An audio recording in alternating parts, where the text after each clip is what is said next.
શું કદી આવી રીતનું કંઈક તમે ટ્રાય કર્યું છે ઘરે? એકદમ યુનિક રેસીપી છે ખરેખર. 10 મિનિટમાં બની જાય છે અને ખાલી 2 વસ્તુથી જ બને છે. તો સૌથી પહેલા તો મેં 2 કપ દૂધ લઈ લીધું છે અને નોર્મલ આપણી કઢાઈની અંદર નાખી દઈશું. એના પછી આપણે એડ કરવાનું છે કોર્નફ્લોર. કોર્નફ્લોર કોઈ પણ જગ્યાએ તમને માર્કેટમાંથી મળી જશે.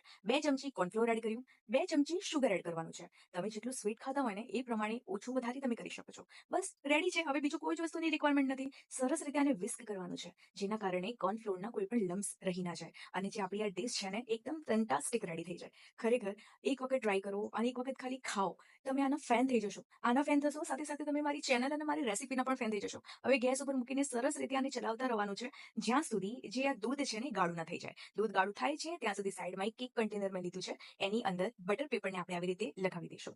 જોઈ શકો છો કેટલું સરસ રીતે થિકનેસ પકડી લીધી છે.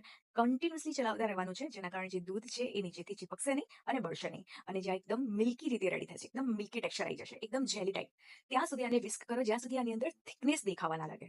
ખરેખર આ રેસીપી મેં ફર્સ્ટ વખત બનાવી છે અને ફર્સ્ટ વખતમાં પરફેક્ટ રેડી થઈ છે. આ જેટલી લુકમાં ડિલિશિયસ લાગે છે ને, ખાવામાં એનાથી પણ વધારે ટેસ્ટી છે. એકદમ જાણે આપણે ખબર છે નાનપણમાં જ્યારે ગાય વિવાતી હતી અને એનું જે દૂધ આવતું હતું તો આપણી મમ્મી એની બળી બનાવતી હતી. હવે આજના જમાનામાં તો ક્યાંથી એ દૂધ મળવાનું છે, તો કેમ નહીં આપણે આ રીતે જ બળી બનાવી દઈએ. આ જે ડિશ છે ને એ તમને એક અલગ જ ટેક્સચર આપશે, અલગ જ એક સ્વાદ આપશે અને એની સાથે સાથે તમને તમારા બચપનની રેસીપી એટલે કે બળીની પણ ખાસ તમને યાદ અપાવશે. અમારા ગુજરાતીમાં તો એને બળી કહેતા હતા. તમારા સિટીમાં તમને એને શું કહો છો પ્લીઝ કમેન્ટ સેક્શનમાં જણાવવાનું ના ભૂલતા. અને જો તમને આ વિડીયો ગમ્યો હોય ને તો લાઇક, શેર અને કમેન્ટ કરવાનું બિલકુલ ના ભૂલતા. અને જો તમે મારા ચેનલ ઉપર ફર્સ્ટ વખત આવ્યા છો, ફર્સ્ટ વખત જો વિઝિટ કરી હોય કે પછી તમે સેકન્ડ ટાઈમ વિઝિટ કરી હોય અને જો ચેનલને સબસ્ક્રાઇબ ન કરી હોય ને તો પ્લીઝ સબસ્ક્રાઇબ કરી દેજો, કેમ કે આવી અતરંગી રેસીપી ચક્કો ઓલવેઝ તમારા માટે લાવે છે. હવે દૂધ સરસ ગાઢું થઈ ગયું હતું એટલે હવે આપણે જે કન્ટેનર રેડી કર્યું હતું એની અંદર ટ્રાન્સફર કરી દઈશું. સરસ રીતે ટ્રાન્સફર કર્યા પછી આ કન્ટેનર જશે હવે ફ્રીઝરમાં, ફ્રીઝ થવા માટે એટલે કે સેટ થવા માટે. આને સેટ થતા કમસે કમ 4 કલાક લાગશે. એટલે કોઈ પણ જલ્દબાજી નહીં. સરસ સેટ થઈ ગયા પછી આવી રીતે એના પીસીસ કરી લેજો અને પછી કોટ કરવાની છે. હવે કોટ શેનાથી કરીશું એના માટે તમારે વિડીયોની લાસ્ટ સુધી જોવું પડશે. એકદમ super healthy, super delicious, tasty અને એકદમ સોફ્ટી સોફ્ટી રેડી થઈ ગયા છે આપણા મિલ્ક પુડિંગ બાઇટ્સ.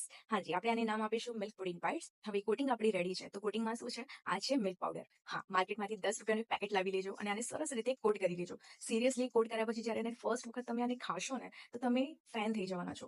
ખરેખર એટલી હેલ્ધી અને એટલી સરસ રેસીપી બનીને આજે રેડી થઈ છે ને, હું બહુ ખુશ છું, કેમ કે મારો ફર્સ્ટ ટ્રાયલ હતો અને ફર્સ્ટ ટ્રાયલમાં આટલી સરસ રીતે આ સેટ પણ થઈ અને એની સાથે સાથે આ ટેસ્ટી પણ બની.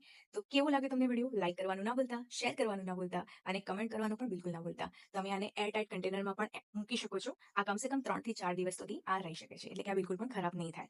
તો હવે શું, રેસીપી તમે આખી જોઈ લીધી છે, સમજી લીધી છે, તો હવે ફટાફટ 2 કપ દૂધની સાથે કોર્નફ્લોર એડ કરો, શુગર એડ કરો અને આ રેસીપી ચટપટ બનાવી લો અને એન્જોય કરો milk pudding bytes. Thank you so much. મળીએ હવે આપણે નેક્સ્ટ